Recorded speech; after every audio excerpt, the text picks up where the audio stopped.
Занимавам се с дървопластика от много години. Първите изделия бяха на малко на така по-сложни ножове започнахме да правим, по-сложни форми в изработката на свещниците като форма.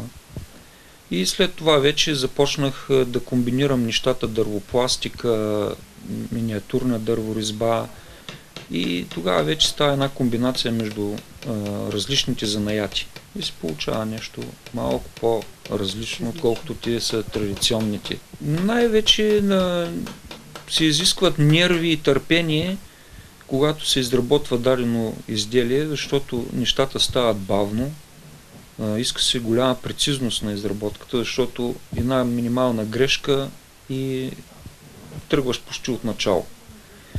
Иска се много инат, иска се талант. Аз съм правил свещници, които смело мога да заявя, че ги има почти по цял свят.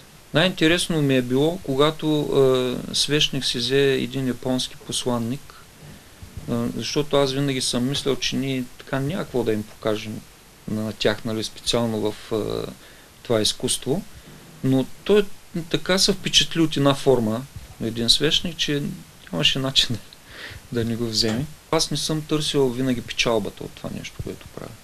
Това е едно избягване от ежедневните проблеми.